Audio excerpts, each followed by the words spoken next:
Blood and Salt by Kim Liggett. Read to you by me. Chapter 6. Golden. As soon as the elevator door opened to our dimmed apartment, I knew something was off.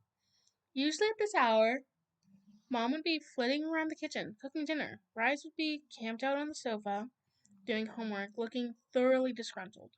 Tonight, the apartment felt barren, with an odd, musky scent in the air. Rhys? I ran to my brother's room to find his bed perfectly made. Nothing out of place. My mother's room looked much the same. I glanced at the clock on her nightstand and my heart stuttered. I had been MIA for over 10 hours now. They were probably worried sick about me. My phone. I ran back to the living room, frantically digging through my bag. As soon as I turned it on, it vibrated. I had messages. My hands trembled as I dialed voicemail. Ashlyn? My mother's voice was low and urgent, making my hair stand on end. The time has come for you to let me go, but I will never truly be gone. I will always be a part of you. The way her voice wavered nearly gutted me. On summer solstice, your father and I will walk the corn for the last time. We've been chosen as Katya and Alonso's vessels. This is my fate. She let out a short, ragged breath.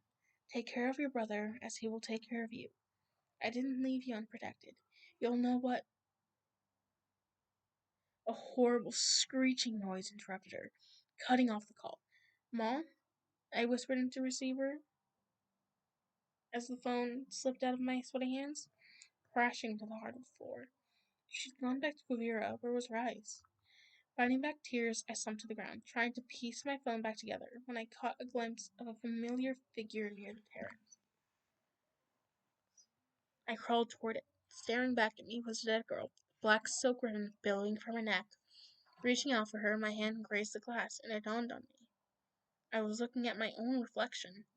Cautiously, I reached up to my throat and felt the shock of silk. I untied the bow and slipped it from my neck. Although the long black strand looked refined and delicate, it had a significant weight to it, a heft of durability. This was the proof that she was real, that it really happened, but as I studied the palm of my hand where the wound should have been, I felt crazy all over again. The ribbon seemed to coil around my fingers like it belonged there. The hell's happening to me? I crammed the black strand into my pocket and went to the kitchen to splash cold water on my face. A glint of gold caught my attention. There on the kitchen table lay an open stainless steel briefcase, filled to the brim with gold ingots, nestled between stacks of cash and a few documents. I picked up one of the small gold bricks, and a strange vertigo gripped me. A tingling sensation pulled beneath the surface of my skin. The ingot morphed into the golden blade that Katya had used to cut my hand. Oh, God. I tried to drop it, pry my fingers loose, but it only seemed to clasp it tighter. A wave rose up inside of me. I struggled to hang on to the present, but I could feel the past crushing me from the inside out. As I lead the Larkin girl and the Mendoza boy through the corn to the sacred circle, I sensed their bond, their connection. They're deeply in love. The girl is beautiful, with long chestnut hair, eyes like shaded moss. The boy has Alonso's handsome, fine-boned features and lean build. The girl holds out her hand to me, the promise of freedom trembling in her veins. I use my golden blade to slice through her skin, and then my own. Our palms meet. I feel her life unfold in my bloodstream like a poem. Every dream she's ever had, every fear she's ever known. Just when I begin to give a hope, tingling warmth explodes deep inside of me, deeper than anything I've ever felt before. Tears spring to my eyes as I embrace her. Nina, I whispered, a vessel at last. The memory receded, leaving me in confusion and despair. My hands shook as I dropped the gold ingot to the table. The girl from the vision was my mother, Nina. I'd never felt her presence so immensely, so intimately, and the boy must have been my father, Thomas. The resemblance to Rhys was undeniable. I wasn't exactly sure what it meant to be a vessel, but I knew it couldn't be good. Faint, fluttering, scraping sound came from my mother's studio. Staring up at the wrought iron spiral staircase. A feeling of dread settled in the pit of my stomach. I crept up the stairs and opened the steel door. The smell of mold and perfume overwhelmed me. It was deeper than that. Beneath the mandarin-inspired perfume was the metallic scent of the soil in which the fruit had grown. The salt breeze seemed to wrap around the sweetness of the pulp. I could even smell the sweat that came from the workers who harvested them. Burrowed deep was the sinister gammy odor of rot and algae. My nose was never this good before. My mother had told me that the Larkin woman had exceptional olfactory skills. It must be another side effect of being a conduit. I turned on the lights, and breath escaped my lips. The studio was filled with blackbirds, at least 20 of them, perched on shelves, chairs, tables, all staring at me unflinchingly. It wasn't just the sheer number that gave them a menacing presence. With their muscular bodies, daggerish beaks, oily black feathers, and sharp talons that scraped against the worn wood of my mother's apothecary shelves, I had the distinct feeling they were studying me, waiting for something. I wondered if they were real or if this was another vision. But when a bird swooped down from the open skylight, its stiff wings scraped against my shoulder blade, making me gasp. A flash of movement beneath my mother's work desk caught my attention. "Who's there?" I called. "Ash, is that you?" my brother's voice answered. Thank God. I pressed my hands against my stomach. Rhys hated birds. I knew he'd never make it out of there on his own. "I'm coming to get you." I kept my eyes on the desk, but I felt them watching me as I passed. "Where have you been?" Rhys tried to get out from the desk, but his limbs were folded in awkwardly. "I'm sorry." I pulled him to his feet. "I tried to call you." He held into my arms. "I tried to find you at school. I was completely freaking out. And then I came up here to find Mom and all these..." A shrill cry pierced the atmosphere, making my brother flinch. I looked around and saw that the number of birds had multiplied. There were at least 50 of them now, all over the studio, watching us, waiting. "They're just birds," I said, trying to keep my voice as even as possible. But I couldn't stop thinking about how weird my mom got this morning when the crow passed overheard. We saw another one in school, and now this. It had to mean something. Rye's bony elbow accidentally knocked over a bottle of Ambergris oil, which shattered against the terracotta.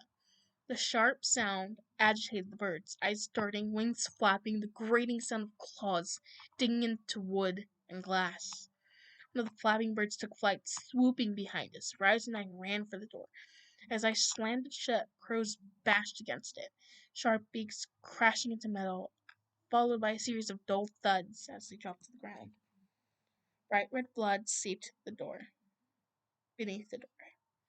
Rhys back into the banister of sheen sweat covered his swallow face. "That could have been our skulls."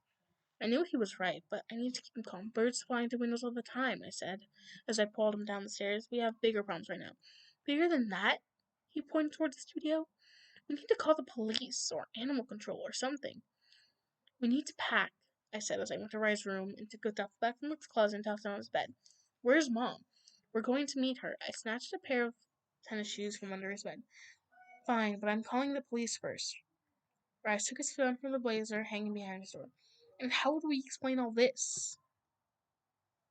I dropped the shoes and pried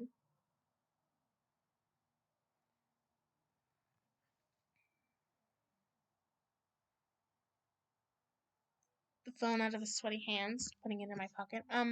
Hi. Our mom ran off to be a vessel for a cult. Oh, and by the way, she has a secret lab full of demonic crows. See? When I shouted, you just admitted it. They are demonic. We can't call anyone. We're 17.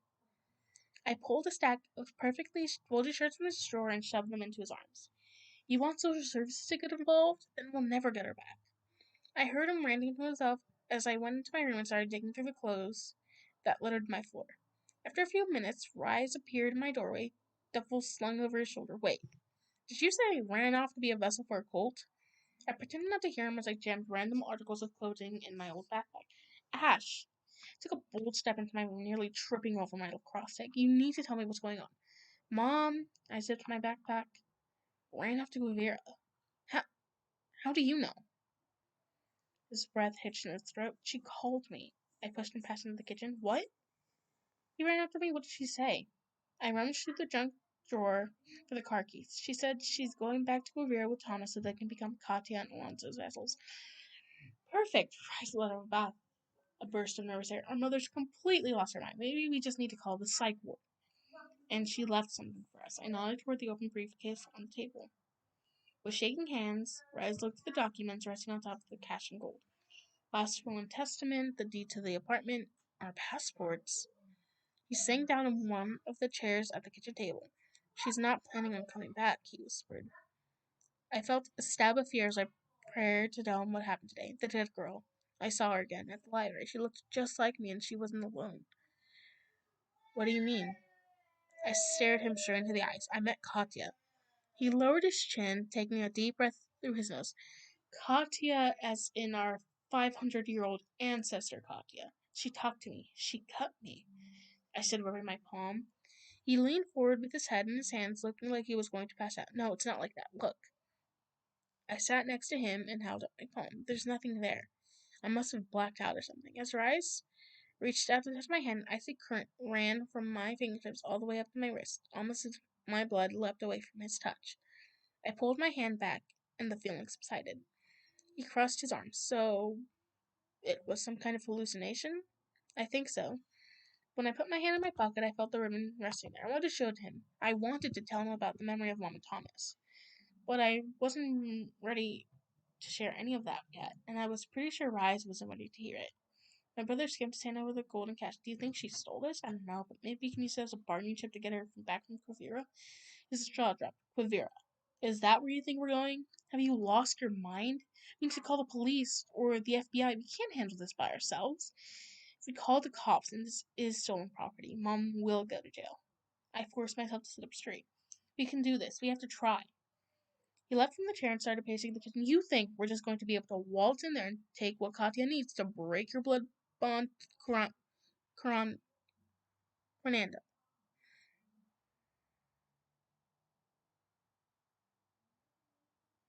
I stood blocking his path. I thought you didn't believe in me. I don't. He swallowed hard. But they do. It's a cult. They're dangerous. Katya told me we'd be welcome. My arm was veered to the chandeliers. I thought the shit girl that we'd be protected there. Okay. I guess it's fine because you heard in your imagination. He smoothed his hair away from his face, took a deep breath. Even if we decide to get her, which I'm not saying we're going to do you think we just put Quivira in a GPS and it'll take us there? I pulled his phone from my pocket and typed in Quivira, Kansas. 18 hours and 34 minutes, the distinctly British female computer voice replied. You see that? He snatched it back from me. Look. Rhys brought up an aerial photo. It's in the middle of nowhere. It's just a bunch of farmland. Mom talked about the corn. This has to be it. His breathing became heavy as he studied the photo. Today's June 15th, I said. There are 6 days until the summer solstice, until she thinks she's going to walk the corn with Thomas so they can become vessels. See, that's just crazy. Rhys shook his head in disbelief and started panting again. Even if we found Quivira, what we would say to these people, we're Larkins. If it's anything like Mom said, we tell them we've come home, gain their trust, talk some sense into her, then get the hell out of there. They can pick a different vessel. And if that doesn't work, maybe we can buy her freedom? Cults need money too. I had cautiously picked up the gold brick I dropped earlier to place it back in the briefcase when I felt something embedded on the back of the ingot. I turned it over to see the circle with a dot in the center, the same mark I received this morning. I ran my hand over the bandage near my collarbone. Either I was going crazy like Mom, or I was really a conduit. What did that even mean? She didn't prepare me for this. I shut the briefcase, securing the latches. My brother's arms were prickled with goosebumps. I have a terrible feeling about this. I don't know how to explain it, I said as I touched the imaginary scar on my hand, but I know we have to go there ourselves. It's the only way to save her. But I went deeper than that. Somehow, I knew I needed saving too. I said my silent goodbyes to the city as we crossed George Washington Bridge in my mother's SUV, armed with enough cash and gold to float a small country. We were headed to Quivira. I watched my brother drift off into an uneasy sleep with his breath fogging up the side passenger window. Even though he was sitting right next to me, I'd never felt so alone. Pulling the black ribbon from my pocket, I draped it around my throat.